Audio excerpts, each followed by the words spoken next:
بسم اللہ الرحمن الرحیم۔ سیرت النبی صلی اللہ علیہ وسلم کا 29واں سبق ہے۔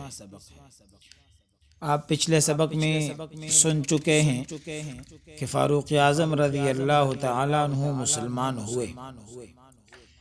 آپ کے مسلمان ہونے سے اسلام کو عزت اور شوکت ملی، اور آپ کے اسلام لانے سے مسلمانوں کو بڑی عزت، قوت، اعزاز اور مسرت اور شادمانی حاصل ہوئی۔ چنانچہ روایات میں ہے کہ حضرت عمر رضی اللہ تعالیٰ عنہ خود فرماتے ہیں کہ جب میں مسلمان ہوا تو میں سوچنے لگا کہ مکے میں رسول اللہ صلی اللہ علیہ وسلم کا سب سے بڑا دشمن کون ہے۔ آپ فرماتے ہیں میں جی میں خود ہی اپنے آپ سے کہنے لگا کہ یہ ابو جہل ہی ہو سکتا ہے۔ لہٰذا اس کے بعد آپ کہتے ہیں کہ میں فوراً ابو جہل کے گھر کی طرف چلا، دروازہ کٹکھٹایا، وہ باہر آیا تو دیکھ کر خوش ہوا اور خوشی سے کہنے لگا اہلاً و سہلاً مرحبا۔ اس کو تو پتہ نہیں تھا نا کہ اب کیا ہونے والا ہے۔ تو میں نے کہا کہ میں تمہیں یہ بتانے آیا ہوں کہ میں اللہ اور اس کے رسول جن کا نام محمد صلی اللہ علیہ وسلم ہے ان پر تو ایمان لا چکا ہوں، اور جو کچھ وہ لے کر آئے ہیں اس کی تصدیق کر چکا ہوں۔ حضرت عمر فرماتے ہیں کہ ابو جہل نے سنتے ہی دروازہ میرے فوراً ایسے دھکا دے کے بند کر دیا، اور مجھے کہنے لگے کہ اللہ تیرا برا کرے، تو جو کچھ لے کر آیا ہے اس کا بھی برا کرے۔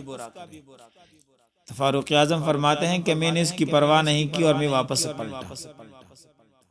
فاروق اعظم رضی اللہ تعالیٰ عنہ کے ایمان لانے سے ایک نیا کام، ایک نئی چیز سامنے آئی۔ وہ کیا تھی کہ جب اس سے پہلے کوئی آدمی مسلمان ہوتا تھا تو اپنا ایمان چھپا کر اپنے آپ کو محفوظ کرتا تھا، اور پھر کسی اور ذریعے سے لوگوں کو خود پتہ چل جاتا تھا کہ فلاں آدمی بھی مسلمان ہو چکا ہے۔ لیکن فاروق اعظم کا معاملہ اور تھا۔ فاروق اعظم رضی اللہ تعالیٰ عنہ جب مسلمان ہوئے تو آپ نے خود جا کر لوگوں کو بتایا کہ دیکھو میں مسلمان ہو گیا۔ جیسے روایات میں ہے، کیا فرماتے ہیں میں مسلمان ہوا تو اپنے ماموں عاصی بن ہاشم کے پاس گیا، اور اس کو میں نے خود جا کر خبر دی اور کہا کہ میں مسلمان ہو گیا۔ تو وہ مجھے دیکھتے ہی گھر کے اندر چھپ گئے اور واپس چلے گئے۔ اس کے بعد وہ میں بڑے بڑے لوگوں کو دیکھتا رہا اور ان کے پاس جاتا رہا اور اپنی ایمان کے بارے میں بتاتا رہا۔ اچھا، اپنا ایمان جلدی مشہور کرنے کے لیے آپ نے ایک اور کام کیا۔ مکہ میں ایک آدمی تھا، اس کا نام تھا جمیل بن معمر جمحی۔ اس کا کام یہ تھا کہ لوگ اس کے پاس خبر پہنچاتے تھے۔ آپ یوں سمجھے کہ جدید دور میں یہ میڈیا کا ایک نمائندہ تھا۔ اس کے پاس خبر پہنچاتے اور پھر یہ لوگوں کے اندر فوراً منٹوں اور وہ ساعات میں خبر کو عام کر دیتا تھا۔ فاروق اعظم فرماتے ہیں کہ میں اس کی طرف بھی گیا تاکہ اس کو بتاؤں، تاکہ پھر وہ خوب وہ ڈول پیٹے اور سارے مکے کے اندر گھوم کر وہ خبر دے دے کہ فاروق اعظم مسلمان ہو گئے۔ لہٰذا میں اس کے پاس گیا اور میں نے بتایا کہ عمر مسلمان ہو گیا ہے۔ اب جس کو مرضی بتانا چاہتے ہیں بتا دیں۔ اب اس نے اپنا کام کیا، اس نے فوراً جا کر بلند آواز سے اعلان لگایا اور کہا لوگو سنو، خطاب کا بیٹا بے دین ہو گیا ہے۔ کیا جملہ بولا؟ بے دین ہو گیا ہے۔ فاروق اعظم فرماتے ہیں کہ اس کی آواز سن کر میں بھی اس کے پیچھے وہ چل پڑا، اور میں نے کہا سنو، یہ جھوٹ بولتا ہے، میں بے دین نہیں، میں مسلمان ہو گیا ہوں۔ یعنی اس کے غلط کلمات کو فاروق اعظم نے برداشت نہیں کیا، فوراً اصلاح کر دی کہ یہ مجھے بے دین کہتا ہے، بے دین تو وہ ہے جس کے پاس شرک ہے، میں تو مسلمان ہو گیا ہوں، سر تسلیم خم کر لیا ہے میں بے دین نہیں ہوا۔ لہذا فوراً اس کی بات کو کاٹ دیا۔ اب یہاں پر فاروق اعظم بھی تکلیفوں سے محفوظ نہیں ہوئے۔ یہ مطلب نہیں ہے کہ فاروق اعظم مسلمان ہوئے تو آپ کو کسی نے کچھ کہا نہیں، آپ کو کہہ نہیں سکتے تھے، اپنا زور پورا لگایا انہوں نے۔ اس واقعے کے بعد جب آپ نے اس آدمی تک پیغام پہنچایا تو مکہ کے سارے بڑے بڑے لوگ پھر جمع ہو گئے اور فاروق اعظم پر ٹوٹ پڑے اور آپ کو اتنا مارا، لیکن آپ نے آگے سے کسی کو معاف نہیں کیا، آپ بھی برابر مکے مارتے رہے اور یہ دک کمپیل اور جھگڑا لڑائی یہ چل رہا تھا کہ فاروق اعظم تک گئے اور جا کر جو ہے نا فاروق اعظم جو ہے وہ ایک جگہ پر جو ہے نا وہ بیٹھ گئے اور بیٹھنے کے بعد ان کے مکے سہتے ہوئے آپ نے کہا خدا کی قسم اگر آج ہم لوگ نا 300 کی تعداد میں ہوتے تو پھر مکے میں یا تم ہی رہتے یا ہم ہی رہتے، یعنی ہماری تھوڑی تعداد زیادہ ہوتی تو تمہیں سبق سکھاتے، اب تمہیں اکیلا ہوں اس لیے تم بڑے بہادر بنے۔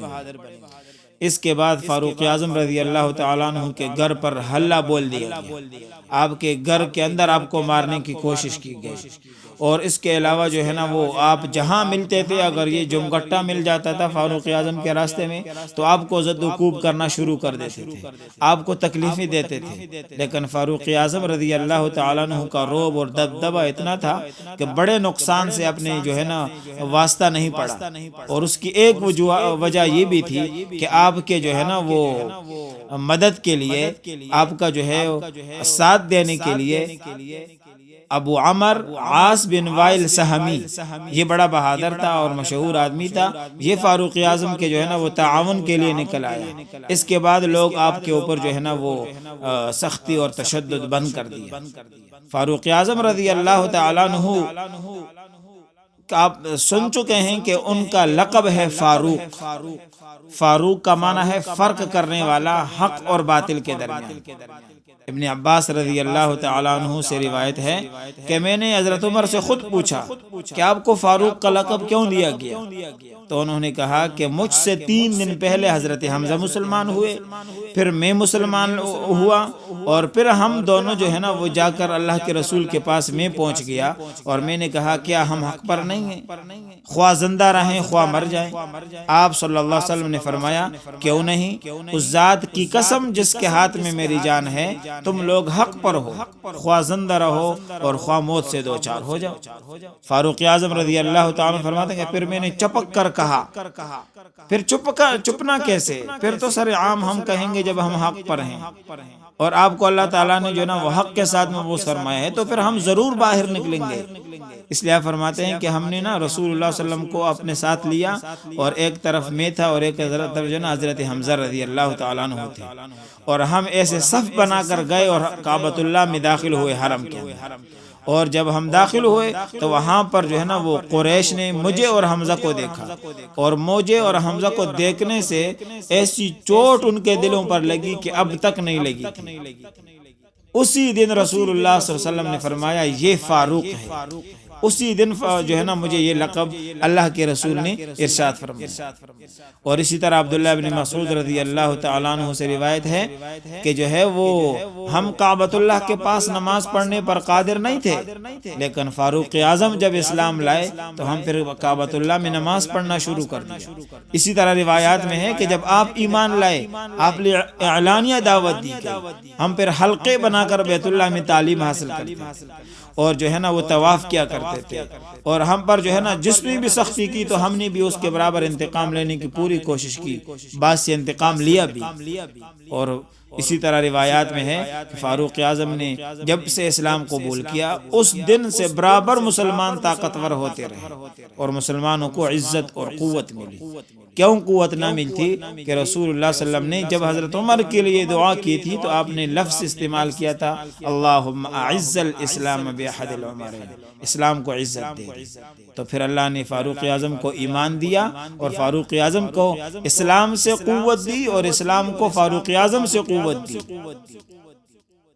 تو فاروق اعظم رضی اللہ تعالیٰ عنہ کے ایمان لانے کے اس واقعے میں سیرت کے ان عنوانات سے، ان اسباق میں اور ان دروس میں ہمیں یہ سبق دیا جاتا ہے کہ اپنا عزم بلند رکھنا چاہیے۔ ارادے جن کے پختہ ہوں، نظر جن کی خدا پہ ہو، تلاطم خیز موجوں سے وہ گھبرایا نہیں کرتے۔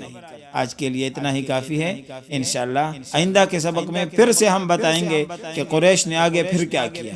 وآخر دعوانا ان الحمدللہ رب العالمین۔ آپ تمام سننے والوں سے درخواست ہے کہ اپنے رائے کا ضرور اظہار کریں۔ آپ کی رائے کے اظہار سے ہمیں فائدہ ہوگا اور ہم اس میں مزید بہتری لا سکیں گے، اور ہمیں معلوم ہو سکے گا کہ آپ تک ہم سبق میں مزید بہتری کیسے لائیں۔ ہم آپ کے شکر گزار رہیں گے۔ والسلام۔